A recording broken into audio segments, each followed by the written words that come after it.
don't know what it is, but Billerica, as I've always said it, is a great sandbox to play in. I love this community.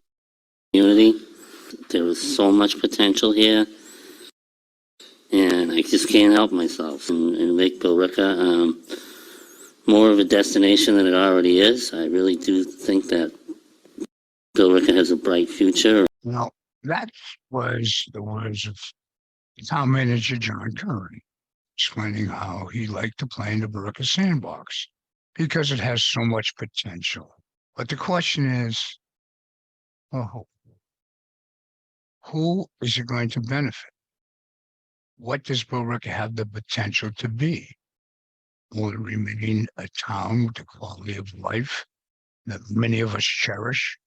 All right, I just want to remind everybody, I don't know how many are in the room or online, but 3 minutes per person, 30-minute, because we have a 30-minute cap, but with that. I understand that we've had a disaster in the town, but there's nothing this board can do, and we've listened for an hour, and we have a full agenda, and I think we need to move on. I appreciate your perspective, but I want to allow every resident to speak on this issue that desires. So, Sure. Thank you. Yeah. Trees out. Mr. Burns, I'm just going to ask you to wrap it up, please. Okay, thank you, Mr. Chairman. Go ahead. Thank you, Mr. Chair. Jena Fabro, 41 Boston Road. I'm here tonight to address the fact that it has been well over a year since the first settlement proceeds from the opioid pharmaceutical litigation was received by the town, and there has been no comprehensive action taken. To date, Billerica has received $171,162.19 directly from the manufacturer's part of the settlement agreement, with additional funding from distributor settlements such as Walmart, Walgreens, CVS, and the like. The payments are set to continue for the next 17 years, and the total estimated dollar amount to be received is $813,889, which is based on factors such as the number of opioid-related deaths that have occurred and continue to occur in Billerica. The funding received to date continues to go unused and is sitting in the general fund as free cash, which will inevitably offset the tax levy for the town and will be in direct violation of the Opioid Oversight Commission guidelines.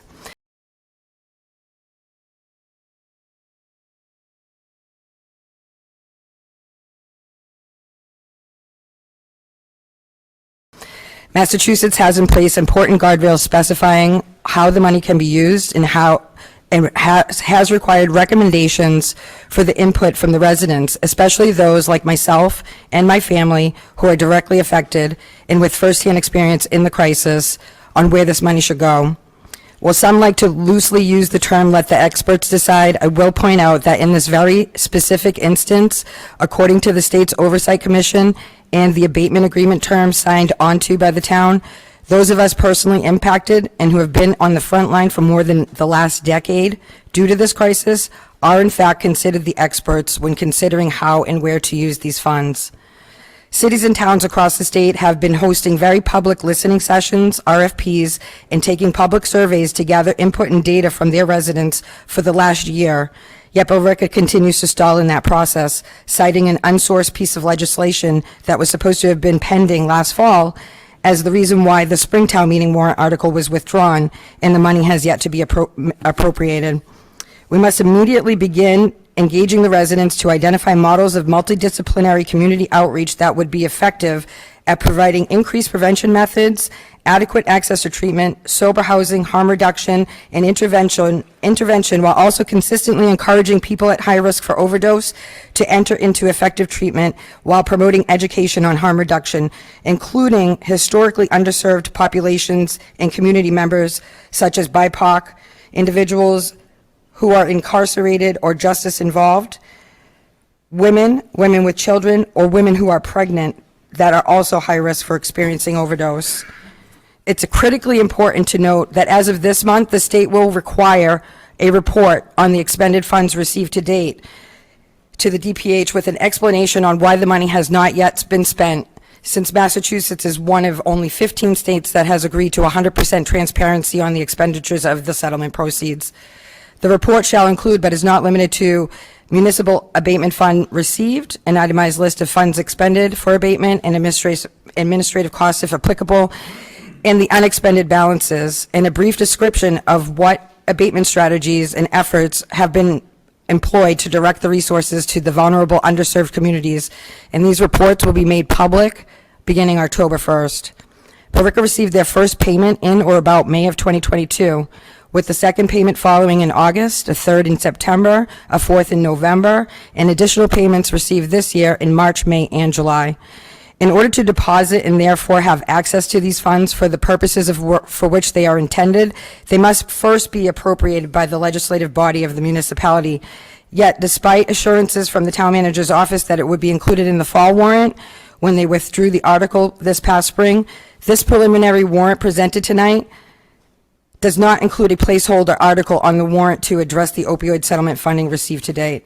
In order to appropriate these funds for fiscal year 2023, the municipality must do the following: have town meeting vote or have the select board vote to classify the funds as general fund estimated receipts and appropriate them by amending the fiscal year budget to reflect the new source of revenue before the I'm tax going to rate. ask you to just wrap it up real quick. Yep, I'm wrapping it up. Before the tax rate is set.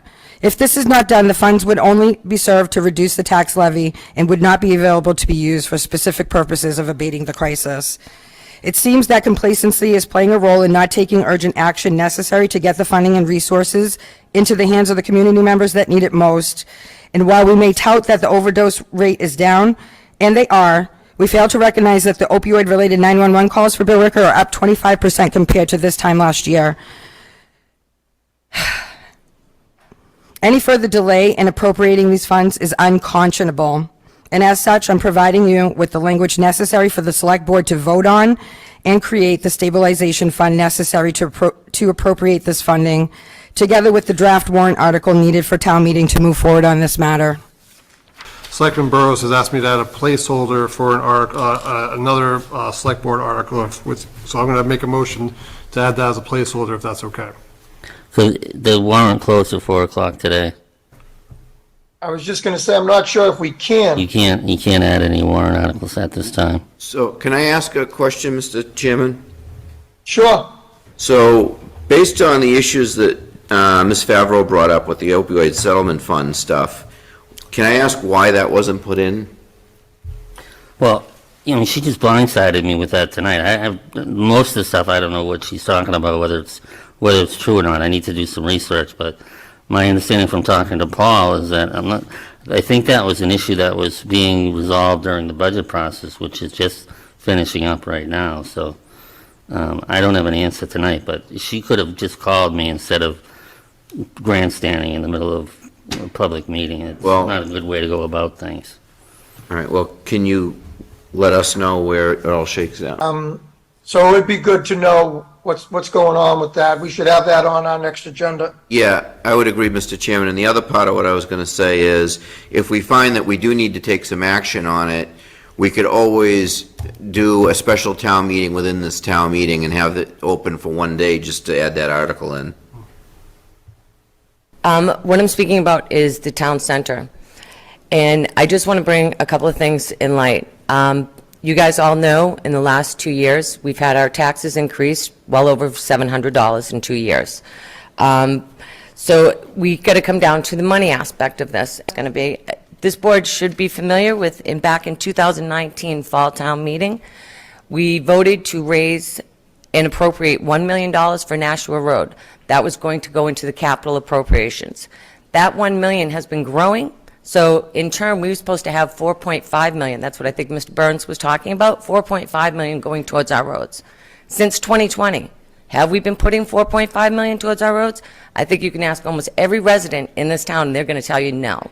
Now, Chapter 90 money, again, we're spending money we don't have, $500K in 24, 25. Why aren't we taking that that's $1 million in 2 years, $1 million in 2 years. Why aren't we applying that to our roads? Are we just, this center is not needed right now. We don't have anything stating that it's safer. It's actually adding more time. It's not decreasing time. Thank you, Mr. Save us the Sardino. Let's get $25,000 on a Mr. vote and don't approve it tonight.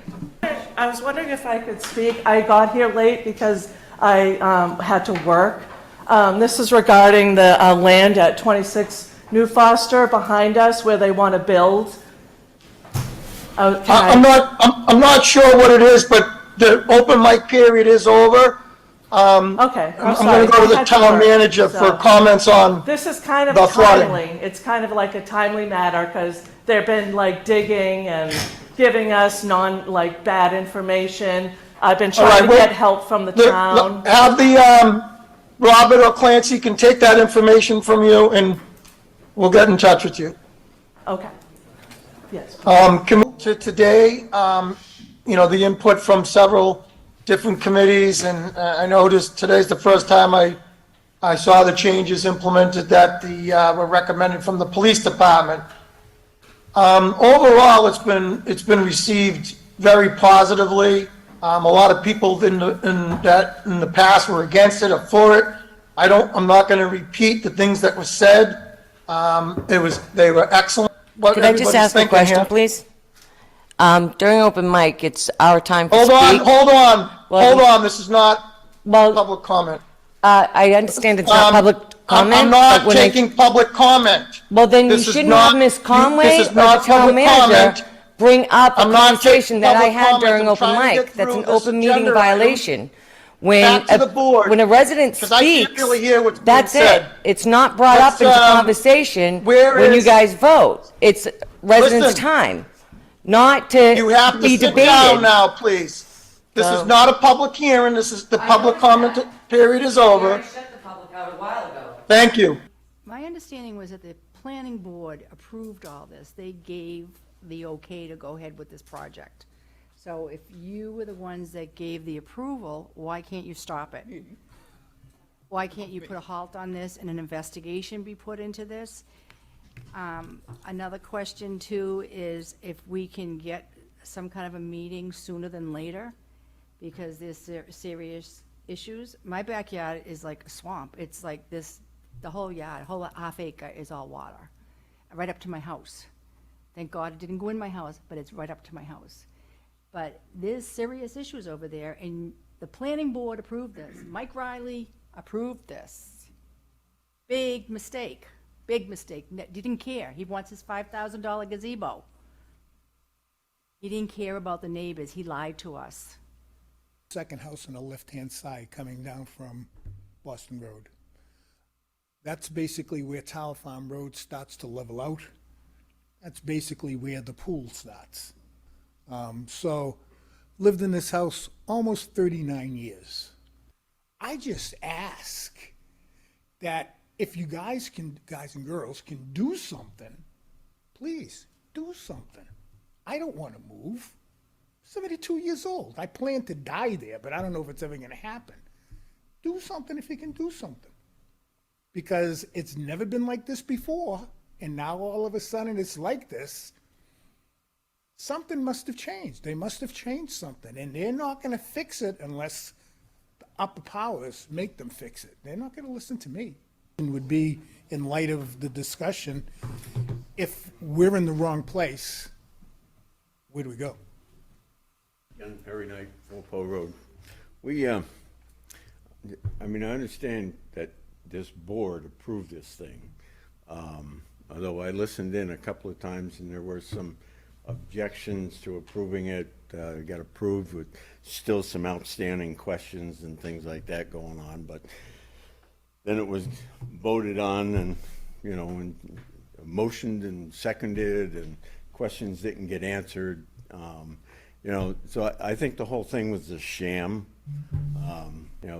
Like Sue says, Mike Riley came down to our house and he met with me, met with a couple of my neighbors and told us that, he was going to address all our concerns.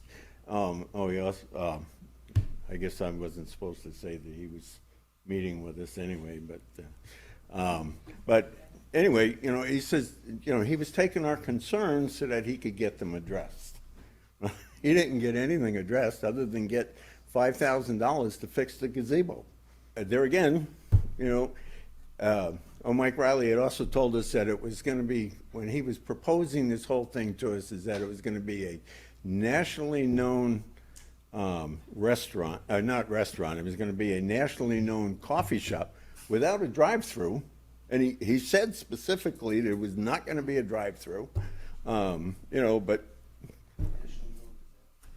yeah, oh, yeah. I understand that we've had a disaster in the town, but there's nothing this board can do, and we've listened for an hour, and we have a full agenda, and I think we need to move on. I appreciate your perspective, but I want to allow every resident to speak on this issue that desires. So, Sure. Thank you. Yeah. Ms. Fabro brought up with the opioid settlement fund stuff. Can I ask why that wasn't put in? Well, she just blindsided me with that tonight. I have most of the stuff. I don't know what she's talking about, whether it's true or not. I need to do some research, but my understanding from talking to Paul is that I think that was an issue that was being resolved during the budget process, which is just finishing up right now. So I don't have an answer tonight, but she could have just called me instead of grandstanding in the middle of a public meeting. It's not a good way to go about things.